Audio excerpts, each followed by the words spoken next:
Bienvenidos amigos y amigas de A los Cuatro Vientos, una vez más estamos con ustedes en transmisión en vivo en nuestra programación 4B TV. Queremos agradecerle muchísimo el que de nueva cuenta nos sintonice en este día que es Día del Maestro, 15 de mayo del año 2018. Son las 10 de la mañana con 23 minutos cuando estamos arrancando en Ensenada, Baja California, un programa especial que hemos denominado El Magisterio en México, profesión bajo asedio.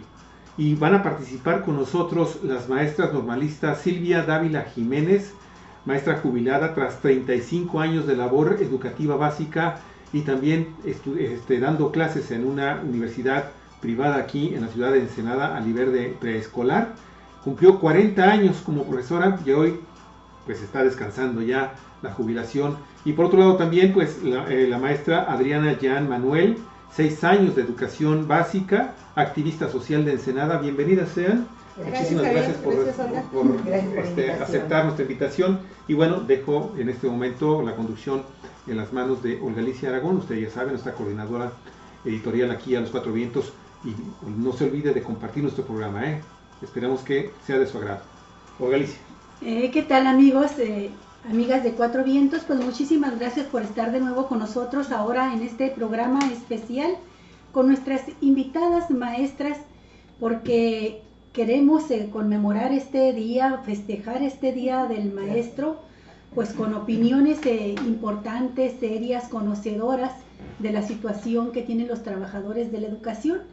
Y lo hacemos, como lo decíamos esta mañana, después de felicitarlos a todos ustedes que sean maestros y maestras. Lo hacemos cuando se cumple un siglo de que el presidente Venustiano Carranza instituyera el Día del Maestro.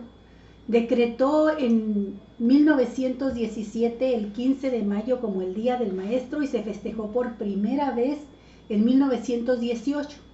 Y también lo hacemos a un siglo y 8 años después de iniciada la revolución, que logra reflejar, plasmar en la Carta Magna, en la Constitución, el artículo 3º constitucional que debiera garantizar la educación pública, universal, gratuita y laica para todos los mexicanos.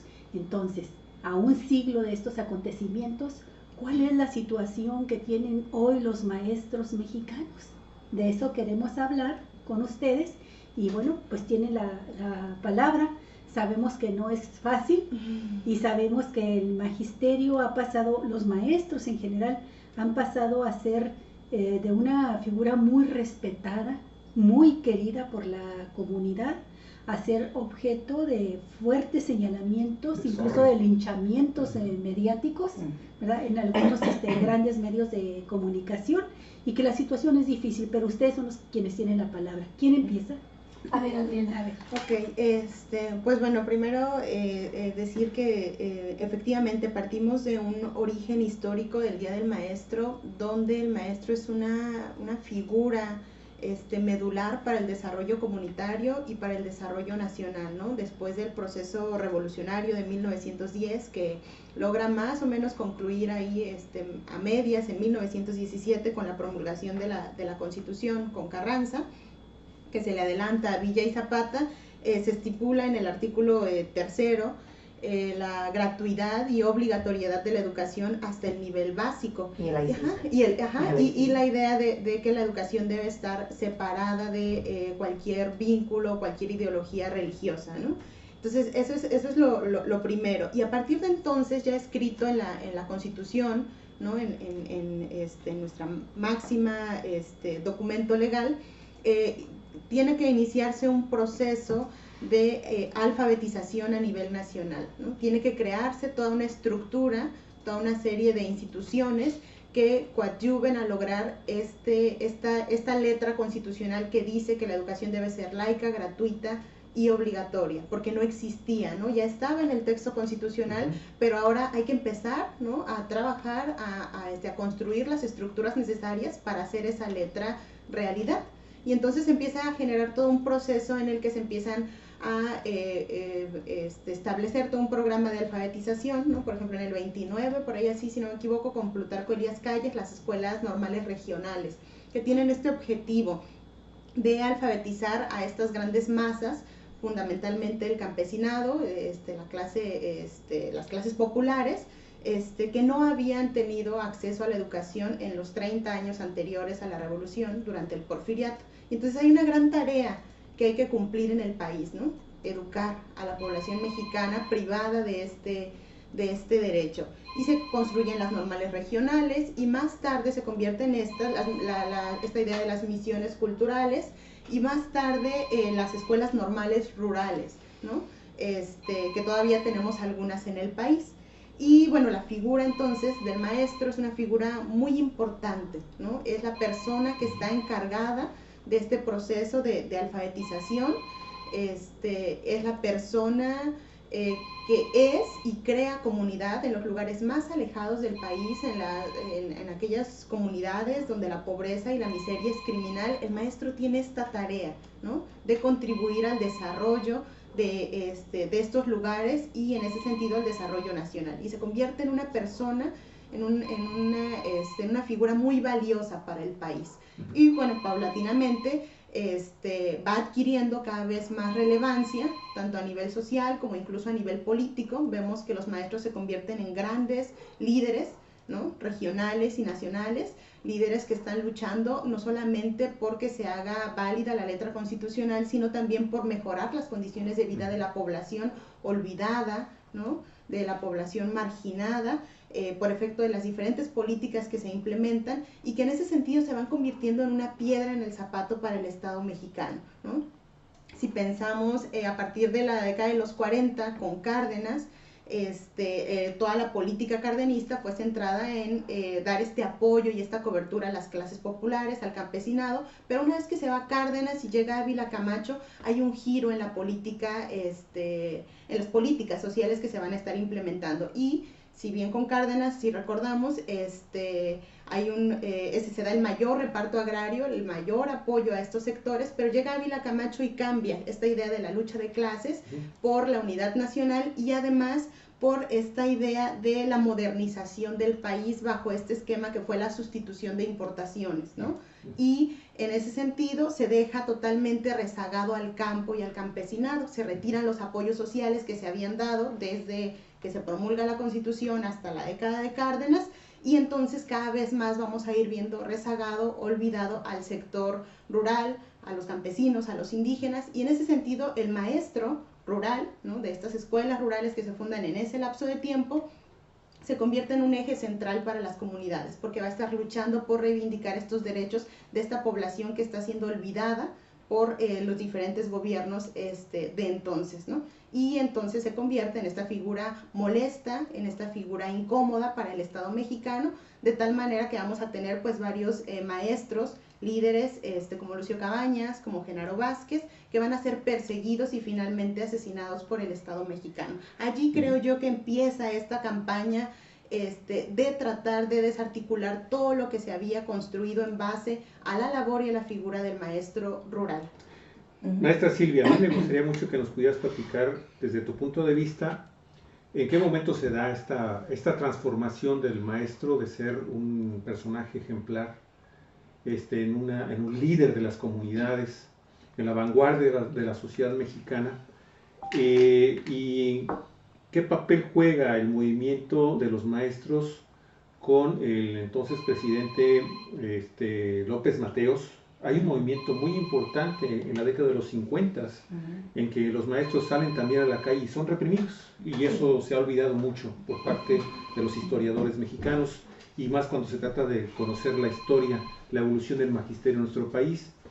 ¿Qué tanto afectó esa represión del movimiento de los maestros en la década de los 50 y en qué momento entonces el maestro se convierte ya en un personaje, en una profesión, como lo hemos puesto en el trabajo, en este programa especial, ¿sí?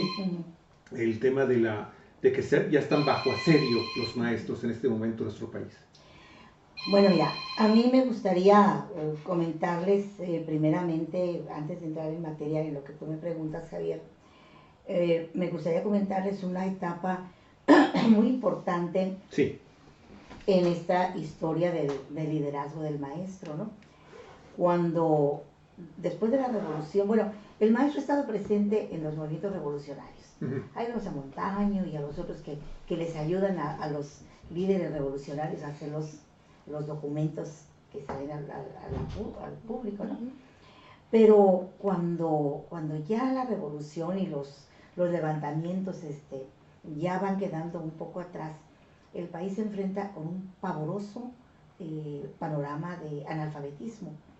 Pero además, sin escuelas normales en todo el país, muy pocas, ¿no? Entonces, el gobierno creó, y aquí es donde yo debo insistir, me gusta mucho insistir en esto, el país, México, sí tiene capacidad para hacer propuestas de tipo educativo. Esta propuesta que hizo México es una herencia que debe estar escrita en los anales de la historia de la educación de todo el mundo. Se crea una figura de capacitación, un programa de capacitación a todos los maestros, y van a ir equipos de especialistas a cada municipio. El programa se va a dividir en 2 etapas. Una etapa escolarizada, semiescolarizada, y otra etapa ya directa. La etapa semiescolarizada va a partir del 2 de septiembre al 30 de junio. Y se van a reunir los maestros cada sábado en sus municipios a estudiar y a revisar una serie de libros que vienen desde la Secretaría de Educación Pública. Son libros bibliografiados, ¿sí? Pero con un valor, un valor pedagógico increíble. Perdón, pero estamos hablando de la época del cardenismo. Estamos hablando ya del cardenismo para acá. Okay. Entonces, la etapa escolarizada se va a dar el 1 de julio, del 1 de julio al 31 de agosto, los maestros van a estar concentrados en una cabecera municipal. Aquí en Baja California estuvimos en Tijuana y en Mexicali. Eran clases 4 horas en la mañana, 4 horas en la tarde, y ahí dormíamos. El 1 de julio ya estábamos afuera de la Escuela Álvaro Obregón, con nuestro catre, nuestra maleta y todo, porque ahí vamos a quedarnos todo el tiempo. ¿Esto en Mexicali? En Tijuana y Mexicali. ¿Sí? En cada cabecera. Venían gentes de la Ciudad de México a impartirnos las clases. En la Escuela Álvaro Obregón, ahí estaban los dormitorios, en la cocina y todo. Estábamos, pero inmersos, y ahí lo que aprendimos fue, por una parte, la esencia de la educación, pero por otra parte lo más valioso fue la vocación de trabajo. Tenemos un himno del instituto. Esa institución se llamó Instituto Federal de Capacitación del Magisterio. El himno que teníamos nosotros de ese instituto decía en una parte que a mí me parece tan interesante, inclusive romántica si tú quieres, decía: cuando al pueblo lejano tornemos, do se encuentra familia y deber, un recuerdo muy dulce llevemos de este centro de luz y saber. Entonces, imagínate, yo regresaba a un ranchito donde yo trabajé en San Quintín, Las Escobas, donde no había nada. Y sigue sin haber nada en ese campo agrícola, sigue abandonado. Más que explotación al por mayor, según nos platicaron los jornaleros. Y bueno, cuando yo sentía que se me acabaron los gises, que los niños no tenían colores, que bueno, ¿y ahora qué vamos a hacer? Yo me acordaba de que era mi obligación sacar adelante y enseñar y tratar de sacar adelante como lo que fuera, ¿no? Entonces, lo que más recibíamos en esos centros de capacitación era la vocación de trabajo, era el fortalecimiento de nuestra esencia de maestros. Y ahí les puedo comentar que ahí se forjó el magisterio estatal. En Baja California, el magisterio estatal. Ahí estudió Michigales, Ramón Realizó, Isiordia, líderes del magisterio que sacaron adelante tanto la educación como el sindicato, ¿no? Y una lucha muy fuerte. De manera que ahí se capacitó, les puedo decir, porque terminamos, era un programa de 3 años y salíamos con el título de profesores en educación primaria. Ahí nos capacitamos el 98% de los maestros, ¿sí? Terminábamos el 31 de agosto y el 2 de septiembre estábamos ya en nuestras escuelas. No había vacaciones ni nada. Por ahí luego se empezaron a dar unos días de descanso porque la gente pues intelectualmente se cansaba. Sí, ¿no? claro, definitivo. Entonces de ahí quiero partir en ese sentido de cuál era nuestro trabajo y nuestra obligación. Sí, esa era la primera parte en la que ustedes se capacitaban y finalmente encontraban el sentido de la trascendencia de su trabajo profesional para el país. Para el país, sí. Esa era la primera parte. ¿La segunda? Es la situación indiscutible del laicismo, de la gratuidad y de la importancia de la educación pública, ¿sí? De la importancia de defender la defensa de la educación pública inobjetable, ¿sí? Entonces, el país sigue avanzando y todo, y llega el momento en que ese liderazgo, el maestro se convirtió en el secretario de las juntas de mejoras materiales, en el secretario de las juntas de padres de familia. Maestra, era la fuerza viva, era una parte de las fuerzas vivas. Era una parte. Cuando el maestro iba a la ciudad o al municipio cercano, el maestro iba a surtir una receta, a traer libros, a traer tantas cosas que la comunidad le encargaba, ¿no? Y a defender los derechos de la comunidad. Sí, porque además era el maestro el que sabía hacer las actas. Sí. Y el que le decía, no, esta acta no se mete en esta secretaría, se mete acá. Y el maestro los acompañaba a líderes, trabajadores, en fin. Y en la ciudad también fue igual, ¿sí? El maestro era el que conocía la esencia del artículo 123 y el que le decía, oye, no, tú no puedes trabajar 10 horas, si te están pagando 8, oye, no, tú tienes derecho al servicio médico, oye, no, tú tienes derecho a tus vacaciones. Ese liderazgo social indiscutible que ejerció el maestro, pues llegó el momento que molestó al régimen. Y bueno, en esta molestia, pues hubo la persecución de los maestros, ¿no? ¿Se creó el sindicato en esa época? No, el sindicato ya venía un poquito antes, ¿no? Ya venía pero no tenía halo de charrismo, de dirigencia entregada al poder federal. No, para nada. Yo les puedo decir, nosotros, el Magisterio Estatal de Baja California, se organiza con Braulio Maldonado. Braulio Maldonado necesita ver qué va a hacer con tanto maestro. Nosotros los maestros estatales veníamos de secundaria, unos maestros de primaria. Te puedo decir, por ejemplo, los Barrios, la familia Barrios de acá de San Vicente, por ejemplo, la profesora Chayito Barrios, a quien le mando un saludo, está muy malita. Chayito Barrios, ella fue de primaria, se fue a un rancho, La Calentura, allá se fue a trabajar, ¿sí? Las fiestas para los ensayos para las fiestas, las melodías las tarareaban, y luego, ya que en melodía de la fiesta, venía un violinista y ya tocaba, ¿no? Pero ellos ensayaban, tarara, tarara, tarara, el jarabe tapatío, ¿no? O sea, trabajaban con las manos, pero sacaban adelante las cosas, ¿no? Pero ese magisterio está... Permítame este tantito para identificar, porque hay mucha gente que posiblemente no conozca quién es Braulio Maldonado. El primer gobernador. El primer gobernador, efectivamente, amigos y amigas, y esto fue en 1955, 56. 54, sí. Todos estos profesores, maestros estatales, no nos aceptaban en el magisterio federal, que era la sección segunda, ¿no? Porque con una plaza federal se abrían 4 compensaciones para nosotros, los estatales. Entonces ganábamos muy poquito. Y era una compensación muy católica. O sea, llegaba ¿Qué quieres decir con católica? Llegaba cuando Dios quería. Cuando Dios quería. Sí, pero cuando llega Braulio, pues acudimos a él, acudimos al magisterio con él. Estamos desamparados, no tenemos servicios médicos, no tenemos ninguna prestación. Entonces Braulio se comprometió con el magisterio y le dijo, ayúdenme con primaria y preescolar. No tengo para secundaria. Les prometo que antes de salir de mi sexenio yo veré qué hago con la secundaria. No, esa parte no la cumplió, pero la parte de primaria y preescolar sí la cumplió.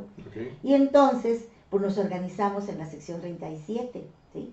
Del Sindicato Nacional de Trabajadores de la Educación. Del CENTE, sindicato del CENTE, pues pero ya una sección aparte, con nuestros propios intereses y nuestras propias necesidades.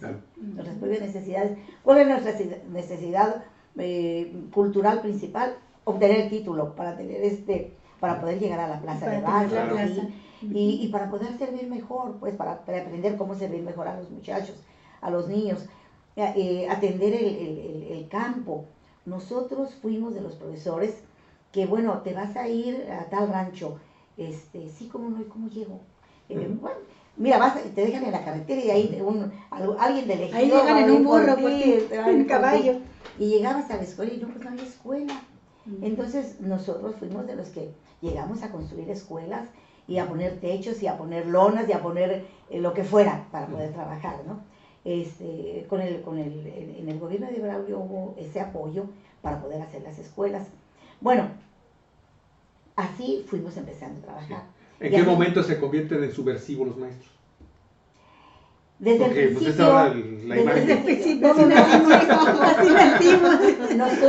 Nosotros desde el principio fuimos subversivos, porque pues Braulio era paisano de muchos de los compañeros, ¿no? Okay. Entonces, bajo la dirección, la Secretaría General del profe Enrique Irales, la sección 37 se lanza a una huelga, a la primera huelga y única huelga. ¿Qué año fue? Fue por allá por los 55, 56 más o menos. Sí. Entonces nos vamos a la huelga. La gente de Baja California estaba asombrada de los maestros que están en huelga y nos apoyaron mucho. Llevaban que la lata de sardinas, en ese entonces sí se comían las sardinas, ¿no? La lata de sardinas, ya las bolsitas de sopa, los frijoles y todo, apoyaron mucho. Y bueno, en una ocasión estaban los compañeros en la ciudad de Mexicali. Esta es una anécdota muy, muy bonita. En Mexicali, en el salón de los electricistas, creo, están en una junta, tirándole al gobernador, ¿no? Y que el gobernador no nos responde y que no nos hace caso y que vamos a seguir adelante. Y llega Braulio, solo, se para en la puerta del salón. Le digo Braulio porque pues era cuate de todos nosotros, ¿no? Se para en la puerta del salón y el orador, deslumbrado por las luces, no lo ve. Y empieza a caminar Braulio por el medio del salón y llega hasta el presidium y lo ve el orador y dice, y qué bueno que está aquí el gobernador para que escuche personalmente todas nuestras demandas. Sube Braulio y le dice, léame su pliego petitorio, por favor. Punto número 1, lee el orador, concedido. Punto número 2, lee el orador, les concedió el 100%. Quiero decirles que salió en hombros el gobernador. ¿Qué tiempos aquellos, ¿no? Pero al ratito estaban los muchachos acá festejando con risas y todo, pues ya en la broma, festejando que habían ganado. Cuando tocan a la puerta, y era un enviado del Comité Nacional del CENTE. Muchachos, profesores, fíjense que después de analizar sus propuestas y su pliego petitorio, el Comité Nacional nos dice que su huelga es es inexistente. Es inexistente. Entonces les venimos a decir para que mañana reanuden labores. Ah, sí, es inexistente. Pues, ¿qué creen? Ya la ganamos. Así es. De ese tipo de subversivos fuimos. Claro. Sí. Y así, en forma subversiva, logramos muchas prestaciones. Pero bueno, el Magisterio Estatal de Baja California se cocina aparte, creo yo. En el ámbito nacional, nuestros compañeros han sufrido persecuciones porque cualquier demanda que ellos presenten o que ellos planteen ha servido para perseguirlos y ha servido más que para perseguirlos y para negarles esa demanda, para desbancarlos del lugar que han ocupado los maestros. Para el régimen ha sido muy importante desprestigiar al magisterio, ponerlo como lodo con zacate para que la gente no crea en ellos, ¿sí? ¿De cuándo a la fecha? ¿De cuándo atrás? Pues yo te puedo decir, Javier, del tiempo de López Mateos para acá. De López Mateos, ok. De López Mateos para acá. Okay. Qué bueno que da esta referencia, maestra, porque yo también quiero hacerles una pregunta en ese sentido. Ahorita Adriana nos hablaba de cómo el magisterio generó liderazgos de rebeldía y de oposición al régimen muy fuertes, incluso de maestros que tomaron las armas en la lucha por la defensa de los intereses de los campesinos y en la búsqueda de soluciones a demandas del pueblo, como Lucio Cabañas, Genaro Vázquez. Pero también es importante decir que se dio dentro del magisterio una corriente muy fuerte que tomó no las armas sino las calles, como dice la maestra Silvia, y que generaron liderazgos de una enorme trascendencia dentro del movimiento sindical del magisterio, como por ejemplo el maestro Otón Salazar, que fue un líder muy importante, fundador del movimiento revolucionario del magisterio, el MRM. Entre esos líderes, Javier, de esa época estaba Jesús Sosa Castro, por ejemplo, que es nuestro colaborador aquí en Cuatro Vientos, el maestro Iván García Solís y muchos maestros más a nivel nacional destacados, ¿no? Como grandes liderazgos. Pero todo esto viene efectivamente a partir de que, bueno, habían tenido una época de oro el magisterio con las políticas educativas, del inicio Vasconcelos, después con Cárdenas, pero con López Mateos se viene a pesar de que hay mucha gente que tiene un buen concepto a López Mateos y viene el libro de texto gratuito, etcétera, en ese tiempo hay un congelamiento de los salarios y de las prestaciones de los trabajadores que hacen que los maestros se lancen a huelga en 1958. Una agresión al movimiento sindical en general. Sí. Acuérdense de los ferrocarrileros. Así es, estaba el movimiento de los ferrocarrileros, y los médicos, los telegrafistas, grandes movimientos sindicales que estaban siendo reprimidos y los maestros no se liberaron de esta represión. Entonces hubo un cambio ahí. Pero, ¿qué estaba pasando con el Sindicato Nacional de Trabajadores de la Educación, que ya se había constituido, que se presumió durante toda la vida, hasta, creo que ya no, pero que era el sindicato más importante, ya no lo presumen, el sindicato más grande de América Latina, y con una fuerza social y política tremenda, pero en el seno de estos movimientos, de estos liderazgos democráticos, estaba también la demanda de la democratización del sindicato. Sí. Me gustaría que nos platicaran qué ha significado el CENTE, qué ha significado el CENTE y en qué momento es cuando se da esta bifurcación que hace que surja la CENTE, la Coordinadora Nacional de Trabajadores de la Educación, como un ala crítica y disidente del Sindicato Nacional de Trabajadores. Como una salida, ¿no? Una salida democrática. Sí. Sí, pues ocurre que precisamente en esta década, finales de los 50, hay una crisis económica en el país, ¿no? Hay un congelamiento de los salarios, hay efectos negativos de esta primera etapa de esta política que pretende modernizar al país a través de la sustitución de importaciones. Y bueno, hay inflación, hay una ligera inflación, no recuerdo ahorita el dato, por ahí creo que del 3%. Y acompañado de esta parte de los salarios, un congelamiento de los salarios, y entonces los maestros, como decía la profe Silvia, como les es nato, ¿no? Conscientes, rebeldes, ¿no?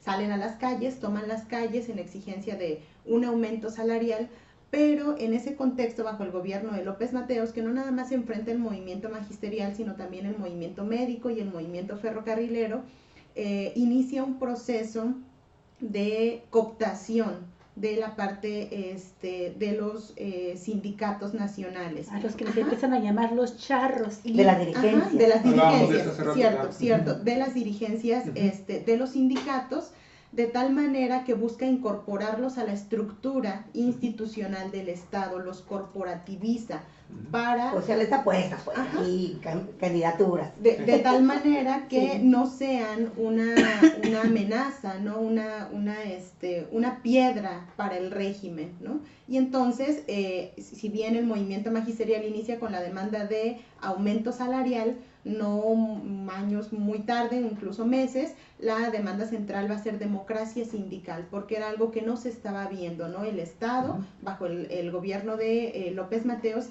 inicia con este proceso de cooptación de las dirigencias de los sindicatos, no solamente el de maestros, sino también de los otros sindicatos, y entonces esta demanda, que inicialmente es una demanda de carácter económico, se convierte en una demanda de carácter político, cuyo eje central es la democratización del sindicato, ¿no? Este derecho de los y las trabajadores de la educación y del resto de sindicatos de elegir libre y democráticamente a sus sindicatos, de tal manera que efectivamente representen los intereses de sus agremiados. Carlos Longitud Barrios es el primer dirigente charro. Charro, ¿sí? Así. Okay. Sí. Y el visible. El visible, ¿no? El visible. Sí, porque me imagino que también en las secciones había sus charros. Sí, eran charritos. Eran charritos, pero ahí estaban. ¿Siguen esos charrismos? Por Sí, supuesto. definitivamente. Sí, y tan es así que años más tarde, ¿no? Está la disidente, estos movimientos disidentes que buscan la democratización del sindicato, confluyen en la inauguración, en el nacimiento de lo que hoy conocemos como la Coordinadora Nacional de Trabajadores de la Educación, que se funda, si no mal recuerdo, en el 78, 79, no recuerdo la verdad si es 78, 79. Pero en la Chiapas. segunda mitad de la década de los 70. Sí, debe ser el 78 o el 79, en Chiapas, como una ala alternativa, ¿no?, a este charrismo sindical ya muy fuerte, ya totalmente interiorizado, en vanguardia revolucionaria. Ajá, en vanguardia revolucionaria y totalmente servil a los intereses del régimen. Y entonces estas otras dirigencias también muy fuertes, de maestros conscientes, de maestros honestos, de maestros que efectivamente siguen, continúan con esta tarea, ¿no?, de democratizar el sindicato, de luchar por mejores condiciones de vida, de realmente cumplir con esta vocación que les había sido inculcada, como nos contó la maestra Silvia, se aglutinan, ¿no?, en lo que hoy es la Coordinadora Nacional de Trabajadores de la Educación, y muestran una alternativa diferente, ¿no?, de lo que implica ser maestro, de lo que implica ser militante del Sindicato Nacional de Trabajadores de la Educación, defendiendo a capa y espada los intereses del magisterio a nivel nacional. Perdón, maestra, antes, permítame, a lo mejor usted sabe, pero ¿cuál es el origen de la palabra charro, del charrismo? Creo que Porque ahí, sabe que ese es un concepto que muchos jóvenes ahora pues Sí, ni se imaginan. O sea, uno lo repite Ajá. porque lo ha escuchado a lo largo de varias décadas, pero los jóvenes de hoy, los de 17, 18, 20, 25 años, no tienen la menor idea de por qué le dicen charro al charro. Hubo un personaje por ahí cuyo nombre no recuerdo, como dice ahí, de cuyo nombre no quiero acordarme, ¿no? Alfonso Ochoa Partida, Algo así. fuera líder ferrocarrilero. Que le estaba muy vendido al régimen, al patrón gobierno, y él siempre andaba de charro, siempre andaba con un traje charro. Practicaba la charrería. Practicaba la charrería. Entonces, de ahí parte esta situación. Okay. Yo les quiero platicar algo bien interesante, muy, muy cómico. Miren, los estatutos del CENTE son tan cerrados, tan férreos, así tan verticales. Tan lineales. Llevan a un congreso de elección, donde el congreso de elección es una obra de teatro perfectamente bien organizada, donde todos los actores van a cumplir con su papel sin haberlo ensayado jamás. El único puesto que queda libre es el de la señora que vende el café en la puerta, porque todos los demás ya está la mesa de discusiones de los diferentes aspectos que aquejan al magisterio y todo, pero por allá anda una mesa que no se ve. Esa mesa es donde se está organizando está maquinando el nuevo comité, ¿no? Entonces de repente uno voltea a verlos y pues no, nadie se ve. De repente sale por ahí alguien y se saca de la manga de la camisa el nuevo comité y la propuesta, ¿no? Y todo el mundo aplaude. Ahí se eligió. Pero el magisterio es de base, el que está acá con el primer año enseñando a leer, o que está tratando de enseñar a dividir acá, esos maestros jamás participaron en esa elección. Entonces, ahí es la falta de democracia, ¿no? Porque esa persona que sale de repente, oye, ¿quién salió electo? No, pues oye, ¿quién es ese? Pues quién sabe, pero creo que es de Mexicali, creo que es de Tijuana, pero nadie sabe quién es. E imagínense ustedes a nivel nacional, pues es por el estilo, ¿no? Claro.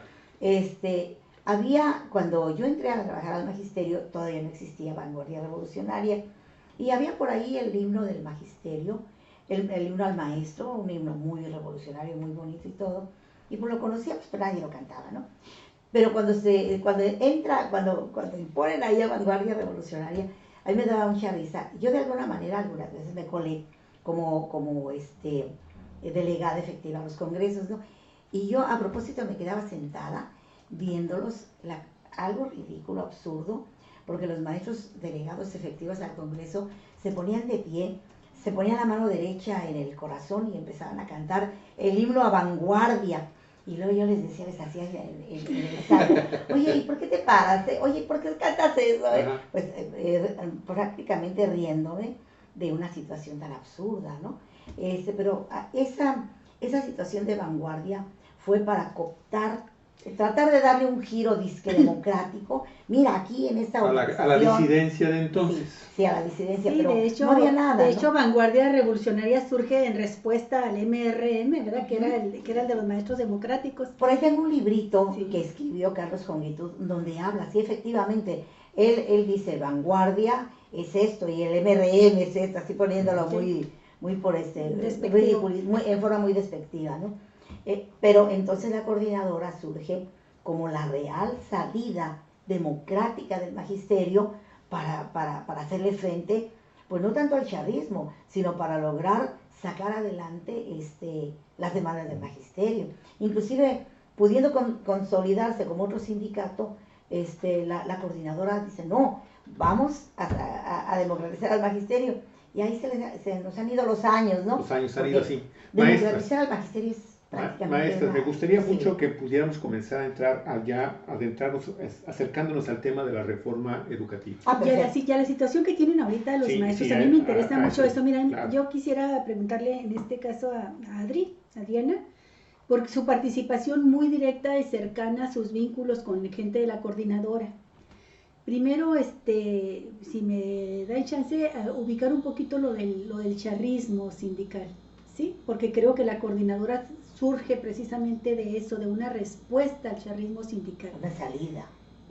Ahorita mencionábamos hace un momento los grandes movimientos sindicales, entre ellos el ferrocarrilero, y cuando estaban los ferrocarrileros en lucha, que dieron también dos grandes líderes, con los reconocidos internacionalmente, Demetrio Vallejo y Valentín Campa, y ellos estaban encabezando una huelga por ahí en 1948, cuando Alfonso Ochoa Partida, que es el que practicaba la charrería y le decían el charro, con el apoyo de policías y guardias presidenciales, toma el sindicato de los ferrocarrileros y se desata una represión contra los ferrocarrileros, y a esto se le llamó el charrazo. Y a partir de ahí, todos los actos de los líderes banales sindicales ligados al gobierno y que por medios antidemocráticos se imponen, ¿verdad?, a los sindicatos, se les consideró los charros. Y el charro mayor del CENTE pues fue Jongitud. Jongitud Barrios, de Vanguardia Revolucionaria. Carlos Jongitud, y a partir de ese charrazo de Carlos Jongitud y en respuesta a esa antidemocracia, fue que empiezan a surgir corrientes diferentes en el magisterio hasta conformar la coordinadora, la CENTE, la Coordinadora Nacional de Trabajadores de la Educación. Mencionábamos a Otón Salazar, que fue antes, 57. Pero ellos triunfaron, ganaron la sección 9ª de la Ciudad de México, la sección sindical número 9, y no se la reconocen y les dan un golpe de estado, les dan un charrazo, y así les va pasando a los demás maestros que quieren conquistar democráticamente secciones del CENTE, hasta que deciden mejor salirse por una salida aparte, diferente, y surge la coordinadora. ¿Pero qué ha significado la coordinadora, Adri? Ok, bueno, pues la coordinadora entonces es esta respuesta a la corporativización del sindicato, ¿no?, al charrismo sindical, pero también es este anhelo de una gran parte del magisterio nacional por seguir luchando por defender la gratuidad de la educación y garantizar ese derecho a todos los mexicanos. También es este intento por respetar la laicidad, ¿no?, de la educación como un derecho humano, no como un servicio. Y bueno, están allí, ¿no?, llevan más de 30 años luchando, oponiéndose al régimen y luchando desde dentro por la democratización del sindicato, porque eso es importante. Ellos en sus numerosos congresos, plenos de representantes han valorado esta parte de si la estrategia debe ser la democratización del sindicato o crear un sindicato alterno. Ajá. Porque es una parte que muchos compañeros por ejemplo, de aquí de Baja California, cuestionan a la dirigencia nacional de la coordinadora, ¿no? ¿Por qué, si llevamos años luchando por la democratización y no lo hemos logrado, por qué no entonces creamos un sindicato alterno y dejamos de darle nuestras cuotas sindicales a representantes charros que no nos representan y que no luchan por nuestros intereses? Sin embargo, la coordinadora funge como una gran confederación, como una gran organización a nivel nacional de carácter horizontal, donde las decisiones se toman de manera democrática, ¿no? En una asamblea con representantes seccionales y delegacionales, y la decisión de los trabajadores hasta hoy en día ha sido seguir luchando por la democratización del CENTE desde adentro. Y ha significado la existencia de una ala del magisterio, ¿no? Que sigue fiel a sus principios, a los principios que nos contaba la profe Silvia, esta vocación, este amor por la educación, este amor por lograr el desarrollo de nuestro país a través de la educación, la alfabetización de los niños, los jóvenes, y están allí representando un gran desafío para el régimen durante todo este tiempo.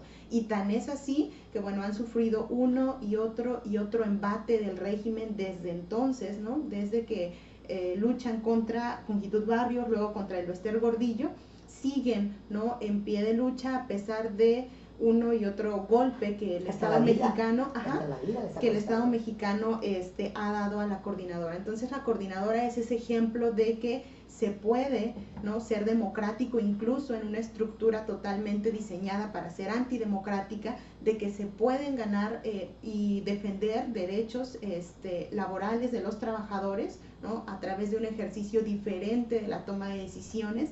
Y bueno, representa más allá de la cuestión gremial. La coordinadora, creo yo, es una de las organizaciones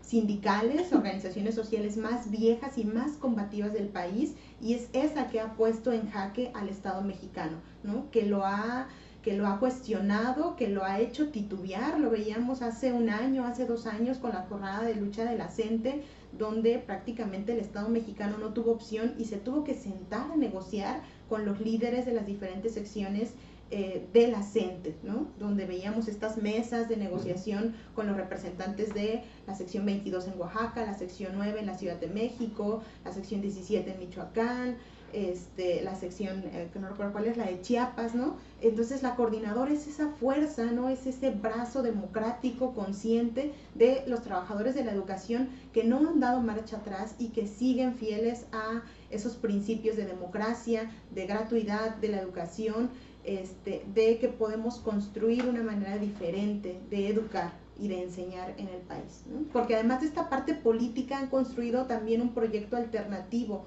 de educación, donde ellos dicen, no estamos de acuerdo con la forma en la cual se está implementando, ¿no? La educación en el país, pero proponemos esta otra parte. Entonces, ahorita más adelante, no sé si vaya a haber alguna otra intervención, podemos entrar a esta parte. Tienen una propuesta de educación alternativa. Entonces, la coordinadora, pues yo creo que es de esas grandes barreras que el Estado mexicano ha intentado derribar y que no lo ha logrado, pese a que tienen compañeros cesados, más de 500 compañeros cesados a nivel nacional, y que les ha costado también varios compañeros asesinados, encarcelados.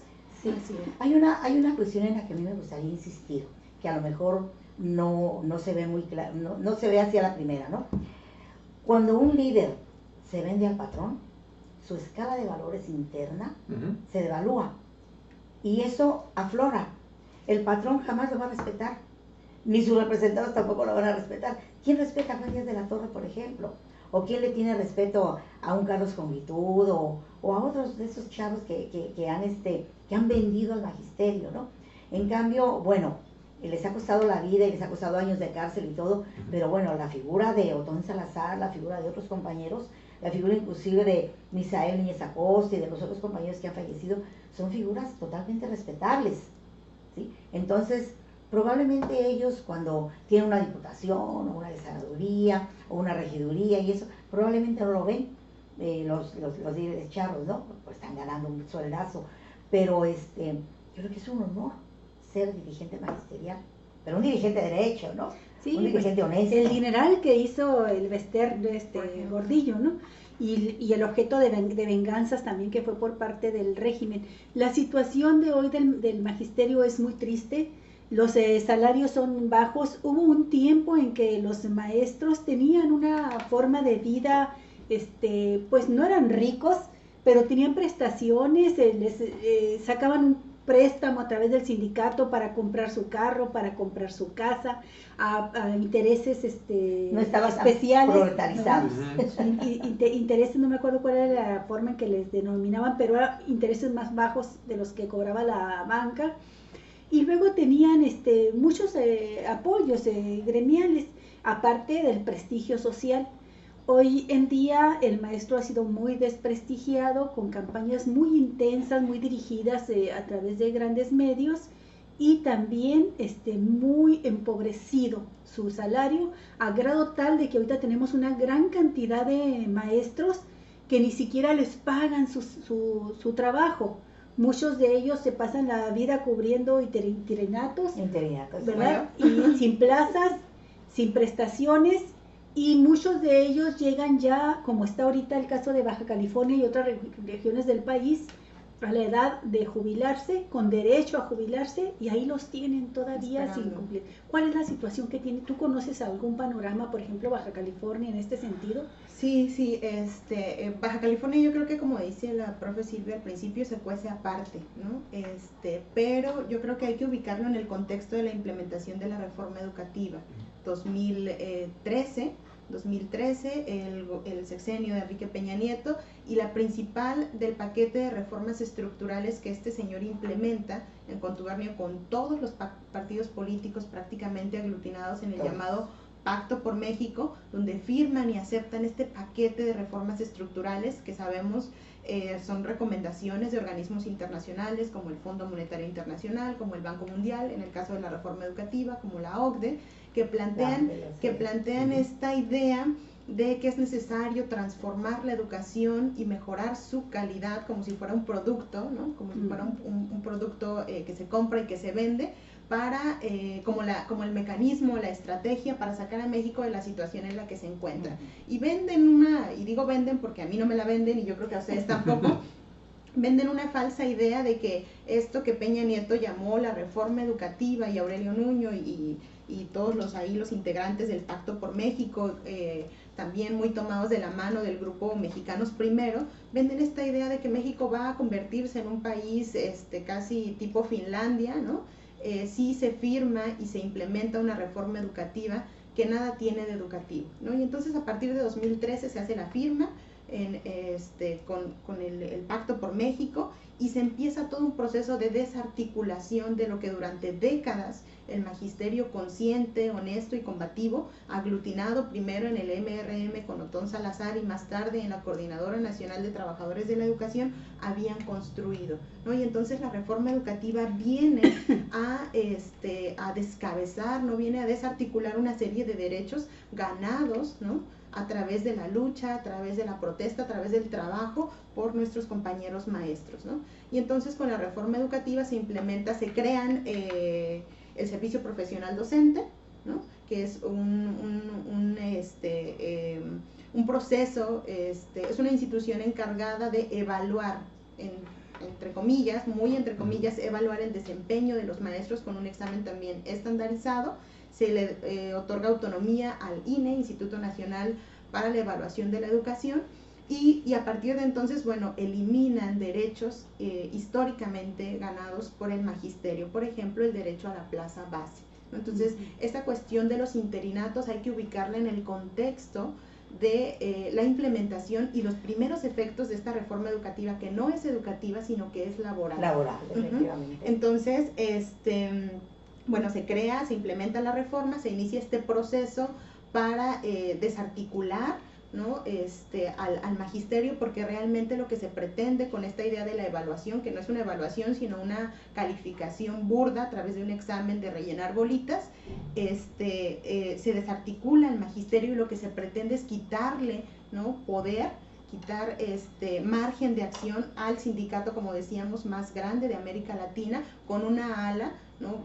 Muy numerosa, con militantes, amplios militantes aglutinados en la coordinadora. Lo que el Estado mexicano pretende hacer es recuperar, ¿no? Las riendas de la educación que no ha tenido, porque ha estado la educación, y eso sí hay que decirlo, en parte manipulada por los liderazgos charros en el CENTE, donde, y eso también hay que decirlo porque no es ningún secreto, ¿no? El CENTE durante mucho tiempo, a través de estos líderes charros, no los de la coordinadora, sino los charros, ha lucrado con la educación, la compra-venta de plazas, ¿no?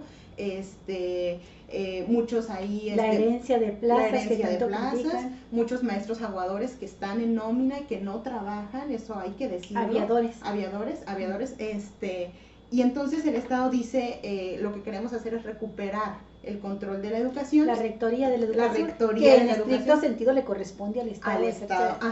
Y que hay que decir que si se llegó a esta situación donde el sindicato, ¿no? El sindicato charro, el CENTE, tenía el control de la educación, fue con participación, ¿no? del mismo Estado mexicano. Sí, el gobierno cedió esa función al sindicato. Bueno, yo creo que al Estado le corresponde la rectoría, pero no la desacreditación, ni la, ¿qué le diríamos? Ni el empobrecimiento del proceso educativo, ¿sí? Lo que el Estado quiere es mano de obra barata, mano de obra inconsciente, mano de obra que no sea capaz de defender sus derechos. Eso es lo que quiere el Estado mexicano y eso es lo que trata de lograr a través de una educación mediocre, ¿sí? No le interesa que nuestros muchachos lleguen a la universidad, que también habría que ver ahí los procesos universitarios, la educación universitaria, de qué calidad está, ¿no? Y la privatización de la educación, maestra, que cada vez son más y más las escuelas privadas, ¿no? Que no diremos así que la educación privada es la mejor.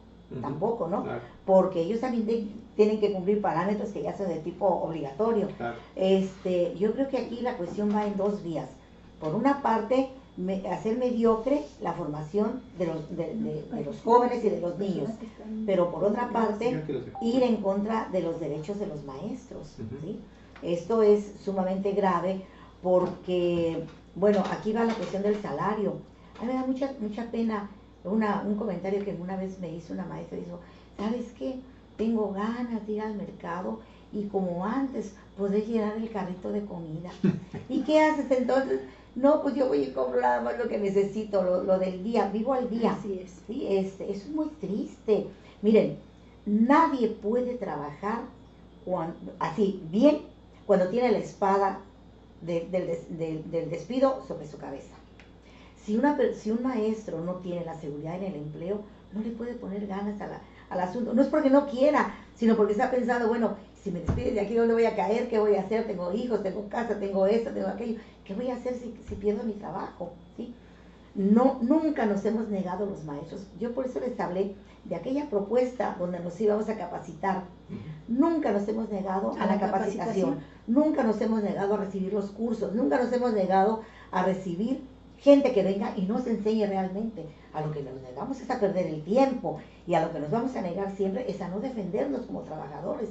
Porque si bien es cierto, tenemos un compromiso muy grande con los niños, el compromiso también es personal. Yo recuerdo que siempre en verano los maestros dedicaban sus vacaciones a cursos de capacitación. Sí. Y muchos de ellos de ahí se iban a la Universidad Pedagógica Nacional. O a las normales superiores y se iban especializando en alguna materia, ¿no? Iban ascendiendo, ¿no? en el escalafón. Pero cuando era joven, que ya llovió de eso, se nos fue. Síguele porque estamos en otro programa. Ya, bueno, sí. Cuando éramos jóvenes era común ver a los maestros dedicándose en las vacaciones todo el periodo vacacional a tomar cursos de nivelación y de capacitación escolar. Allá, por ejemplo, en las normales superiores nos íbamos a obtener la licenciatura en educación media. Miren, yo les platicaba que al principio del estado de Baja California, y esto fue en todo el país, la educación media requería maestros titulados, pero no había normales superiores en cada lugar, en cada estado. Entonces había en diferentes partes. Por ejemplo, aquí estuvo la de La Paz, estuvo Tepic, estuvo acá en Tamaulipas, estuvo en la Ciudad de México y todo, que por cierto, la Normal Superior de la Ciudad de México fue un semillero donde yo creo que nacieron y se formaron muchos de los líderes de la coordinadora, ¿no? Entonces esa normal fue muy muy golpeada la normal superior que estuvo en la Ciudad de México, pero muchos de nosotros obtuvimos nuestro título de educación media en normales superiores, a donde nos íbamos cada verano con nuestros propios recursos, y así logramos obtener pues una licenciatura para poder trabajar en educación media, ¿no? No. Esto es importante, porque eso demuestra que el magisterio sí quiere estudiar, sí quiere ser mejor, sí quiere capacitarse. A lo que nos negamos es a que nos ridiculicen, claro, o nos estén golpeando, o no nos quieran pagar a lo que tenemos que hacer. Maestra, permítame un momentito nada más, amigos y amigas, vamos a tener que cortar la transmisión en vivo un momentito. Tenemos de cualquier forma nuestro respaldo con la grabación en otra cámara con la que estamos haciendo la grabación. Sí. No quiero romper la transmisión sin antes agradecerle a Miriam Elizabeth Cano, a José Luis Flores, a Francis Arzate, también a José Luis Flores, también les voy a decir ahorita, lo que pasa es que de plano me bloqueó, a Lupita Llamas. Lupita, ¿qué tal? ¿Cómo estás? También a redes sociales, a Ana Luisa Dávalos, a Teoría Panela, también a Carolina Bautista, a Claudia Flores y a Lisa Gallegos por estar con nosotros en el programa. En un momentito voy a reanudar, o sea, podemos seguir, disculpen la interrupción, pero tengo que cortar la transmisión que teníamos y voy a abrir una nueva para que continuemos al aire en vivo. Sí, claro. Sigan, por favor. Sí. Bueno, yo no sé si haya internet, Javier, porque a mí me sacó por completo de internet. No, o sea, de cualquier forma, sigan ustedes, el programa se está grabando. Sí, este programa lo vamos, y además se sube con mejor calidad. Sí, o sea, estamos la pregunta grabando. A la que yo les quiero plantear aquí a ambas maestras es, de acuerdo a lo que han estado desarrollando hasta ahorita, pues la pregunta es, ¿esta reforma educativa debe derogarse? Si se deroga la reforma educativa, ¿qué va a suceder? Mucho nos alerta el gobierno. José Antonio Meade, el candidato por el PRI y sus coaligados, a cada rato señala que en caso de derogarse la reforma educativa se va a afectar a los estudiantes, se va a afectar a los niños. Ha hecho una bandera de su campaña con esto de sostener la reforma educativa. Si se deroga la reforma educativa, ¿qué quieren los maestros, o por lo menos ustedes que forman parte del magisterio, qué quieren que surja en su lugar? ¿Una verdadera reforma? Porque hace falta, ¿no? De todos modos, una reforma educativa al país. Claro. Es que hay organismos, empezando por los maestros, ¿sí? Por los maestros que están en los grupos. ¿Sí? Si alguien sabe de educación, son los profesores que están en los grupos. Si alguien sabe de educación, es la gente que tiene niños en la escuela. Hay otros organismos que están muy interesados en las cuestiones educativas. Entonces, debe haber una gran consulta pública con el consenso de los profesores para organizar una verdadera y real reforma educativa. Esta reforma educativa se le impuso al magisterio sin consulta. Claro, totalmente, de una manera totalmente unilateral, ¿no? Y en contraparte, no solamente se le impone al maestro sin consultar, pero sí se consensa con los partidos políticos, ¿no? En el Pacto por México y con los organismos empresariales más importantes, ¿no? Los partidos políticos. Morena todavía no existía, ¿verdad? Morena... Porque 2003, todavía no, pero fue PAN, PRI, PRD, Nueva Alianza, Verde, ajá. Entonces ahí está el contrasentido. No es una reforma educativa, es una reforma de carácter laboral que busca afectar o atacar los derechos de los profesores. Te evalúas y si pasas te quedas con tu trabajo, y si no pasas un examen estandarizado, no hecho para evaluarte a ti, sino para evaluar a todos, como si todos fuéramos iguales y aprendiéramos iguales y pensáramos iguales, claro. Entonces te vas, ¿no? Se te quita en automático desde el que los docentes se registran para realizar el famoso examen o la evaluación, pierden. Todos aquellos que ya tenían el derecho a su plaza base, pierden el derecho a su plaza base. En automático, el presentar el examen los lleva a un nuevo esquema de contrato, a un nuevo esquema como laboral. Si fuera una contratación por primera vez. Exactamente, y entonces como resultado de eso, algunos maestros de la coordinadora se niegan a presentar la evaluación y son cesados de su cargo, ¿no? Entonces, aquí tenemos gente cesada por eso. Hay una maestra cesada en Tijuana. Sí, aquí, de acá del ¿cómo es que le llaman el Zorrillo? Hay un maestro que se negó Y está cesado, claro que está peleando, ¿no? Pero está cesado todavía. Sí. Hay Entonces, sí, definitivamente tendría que derogarse esta reforma educativa, tendría que hacerse una gran consulta nacional con todos los actores implicados en el proceso educativo, maestros, padres de familia, académicos, investigadores en el tema. En el país hay muchos, hay gente muy preparada que podría contribuir para la elaboración de una verdadera y efectiva reforma educativa. ¿Cuáles serían las propuestas ejes, las fundamentales de una verdadera reforma educativa? Yo creo que lo primero que se tendría que considerar es el contexto de cada centro educativo. ¿Qué país queremos? Ajá. ¿Qué país queremos? ¿Sí? Eso es lo primero. Primero, en general, el rumbo hacia el que debe marchar el país. Llegar, ¿sí? Yo te voy a poner un ejemplo muy elemental. ¿Por qué no enseñar la geografía y la historia regional? ¿Por qué no enseñarla? ¿Por qué se saca al civismo de los planes de educación básica y se le da, se le manda hasta educación física? Las materias humanistas en general. Las materias humanísticas, sí, eso se saca. Entonces, aquí te das cuenta bueno, pero ¿por qué? ¿Qué les estorba conocer eso? Tan ricos que son esos programas, tan ricos que eran esos programas y que se van sacando. Hay toda una perversa intención, te digo, de hacer un ciudadano mediocre que no se sepa defender.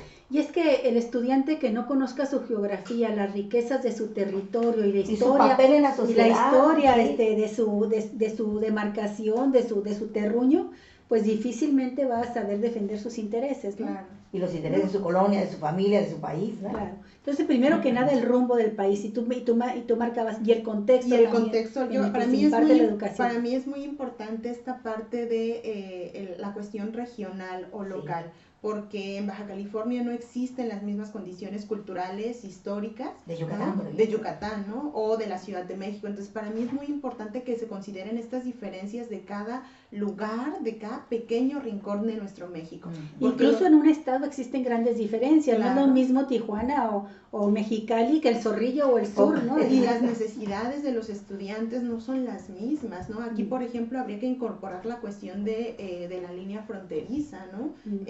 ¿Qué habría que enseñarle a los niños considerando esta ubicación geográfica que tenemos y este intercambio cultural que tenemos con los vecinos del norte, ¿no? Entonces, yo creo que sí es muy importante, como dice la maestra Silvia, primero qué tipo de país queremos construir y qué tipo de ciudadanos necesitamos en ese país que queremos, ¿no? Y en ese sentido, la propuesta de la coordinadora es que necesitamos ciudadanos y personas comprometidas con la comunidad, personas que cuestionen, que critiquen, pero también que propongan, que hagan, ¿no? ¿Cómo visualizan ustedes la evaluación, la capacitación constante del magisterio? Porque es un hecho que se han desplomado hasta los sótanos, los niveles de aprendizaje y aprovechamiento escolar.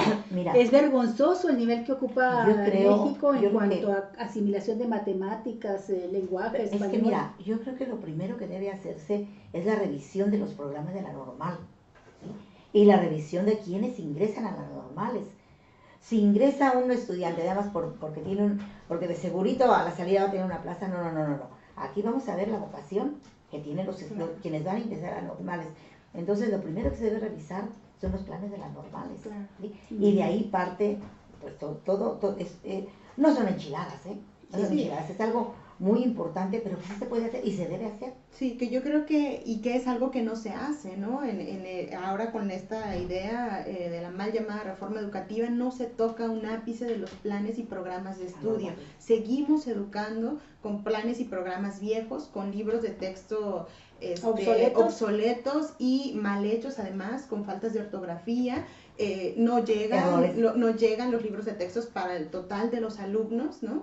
Y por otro lado, cada vez trabajamos con mayor cantidad de alumnos. Y eso también finalmente tiene un peso en los resultados del aprendizaje de nuestros alumnos, ¿no? No es lo mismo trabajar con 20 alumnos que trabajar con casi 50 en la 8 en Baneadero, donde hace muchísimo calor, los niños vienen cansados porque muchos de ellos son hijos de jornaleros, desnutridos, sin desayunar, y entonces, bueno, ¿cómo va a aprender matemáticas el niño para empezar con planes y programas ajenos a su realidad, con errores y donde ni siquiera le llega el libro de texto. Entonces yo creo que sí es importante esta parte, ¿no? Ellos decían la reforma educativa y la calidad, pero no había nada, ni una sola señal de cómo pretendían, ¿no?, mejorar la educación, que yo creo que aquí el concepto de calidad es un concepto que es traído desde afuera, donde, repito, pretenden vendernos esta idea de la educación como un producto y no como un derecho humano orientado a formar al individuo de manera integral. Eso es lo que necesitamos, formar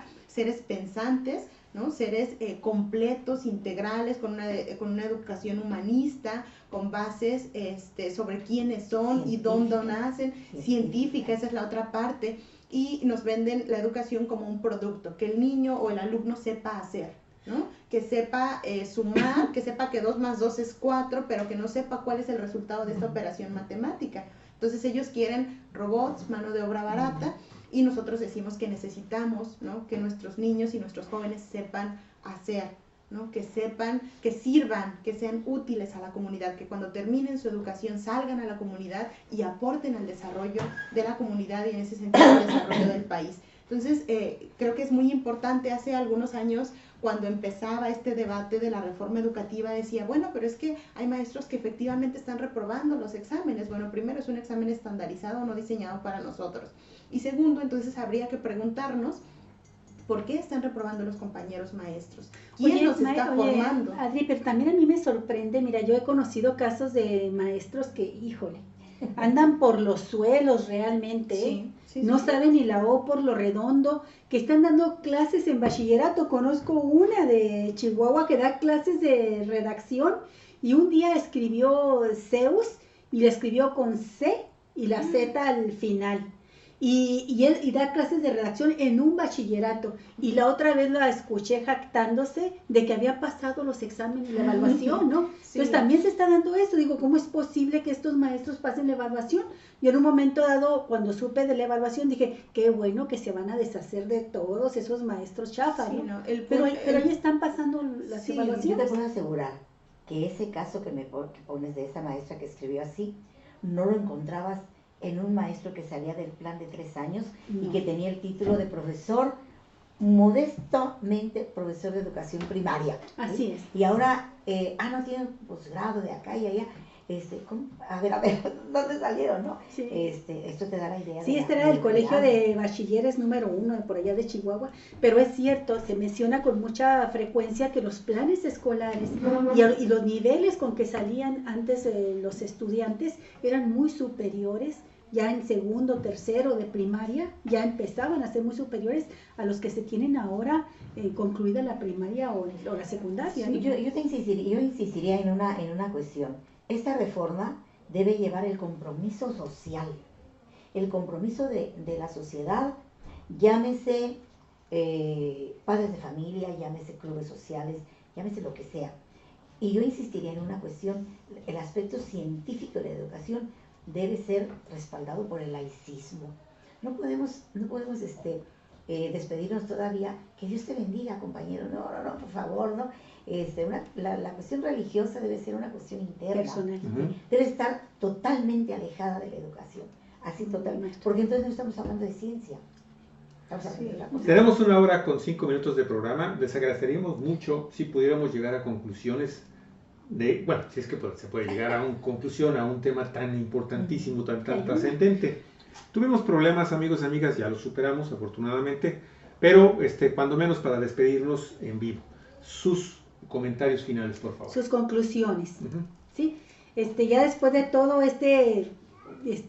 caminar por la historia de lo que ha sido el magisterio en el país, la situación desastrosa en que se encuentra hoy, tanto los maestros como la educación, la pregunta que hacíamos es, ¿se debe o no derogar la reforma educativa? ¿Cómo hacerlo? ¿Cuál es la alternativa? Creo que esa sería una buena pregunta para concluir, ¿no? Hasta ahorita el único de los candidatos presidenciales que ha hablado de derogar la reforma educativa ha sido López Obrador. Los demás la sostienen. ¿Ustedes cómo ven? ¿Qué le dirían a López Obrador al respecto? No solo eso, no. Él ya nos dijo, antenoche definió un plan de 10 puntos, donde habla de esta situación de la cuestión educativa. Y lo hace de una forma muy simbólica, ¿no? trascendental, lo hace frente al Magisterio de Oaxaca. De los más golpeados del país, los más golpeados, donde está la fuerza de la Coordinadora Nacional. Sí, donde está el origen, de los puntos donde está el origen de la Coordinadora. Yo definiría esta situación en el compromiso.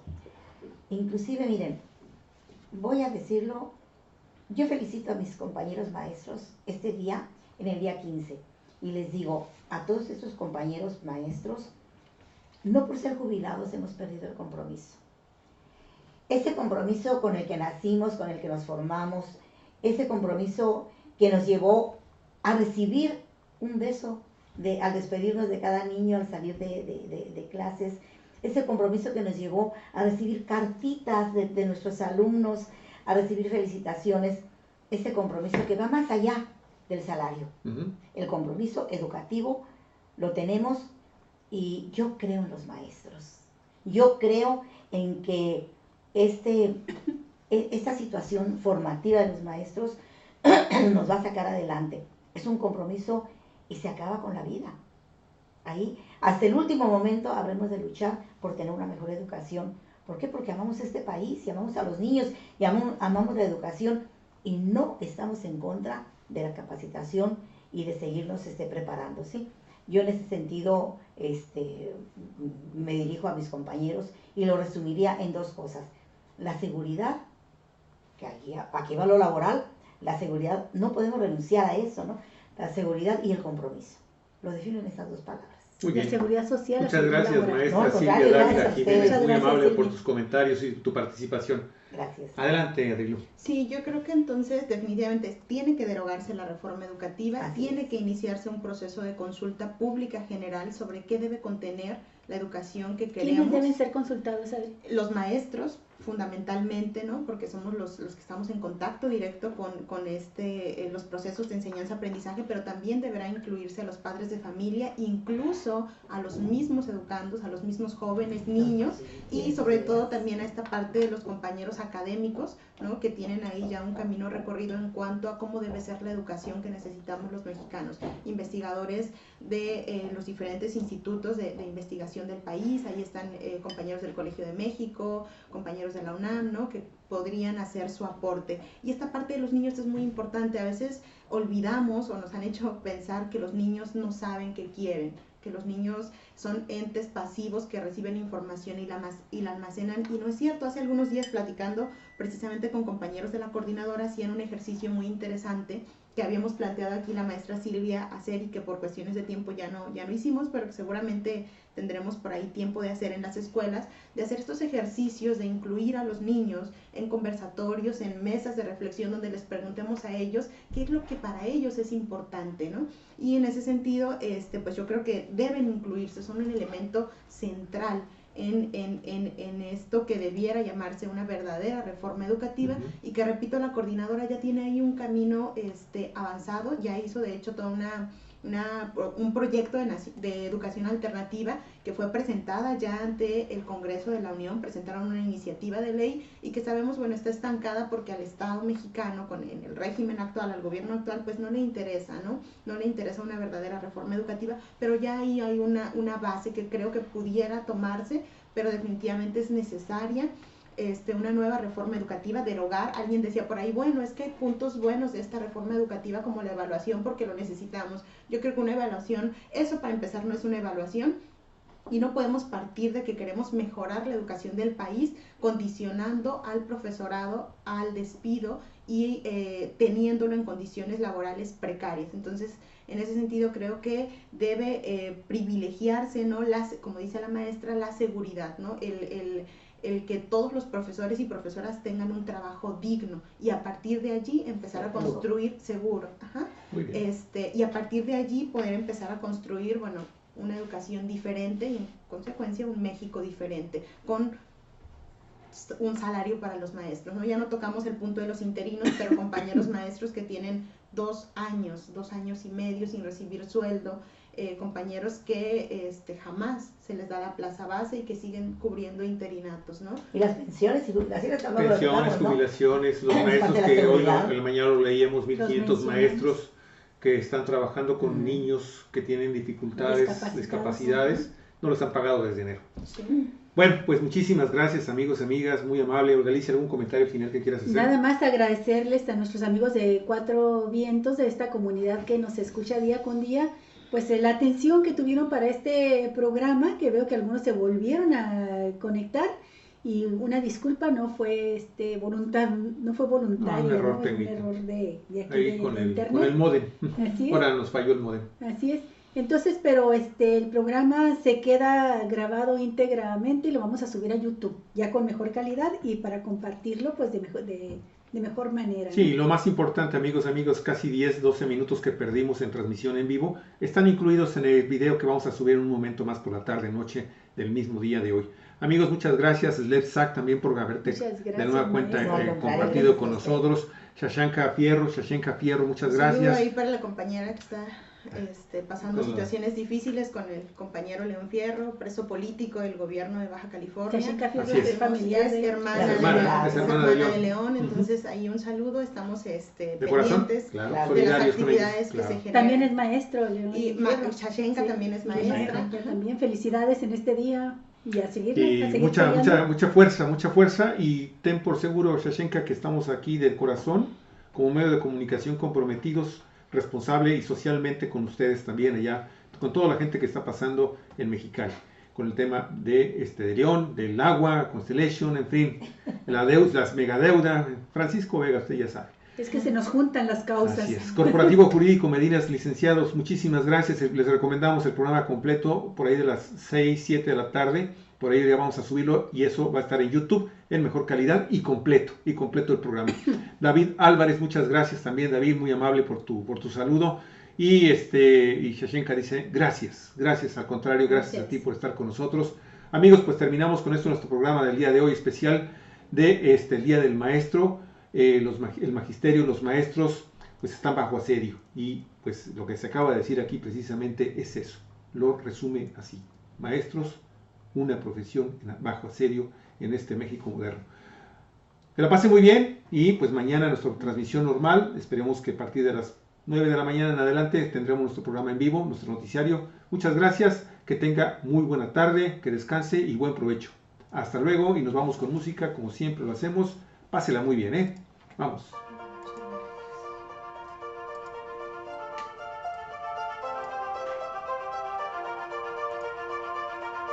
Cuatro Vientos. Que la pase muy bien. Cuatro Vientos. Periodismo en red. Que descansen. Hasta luego.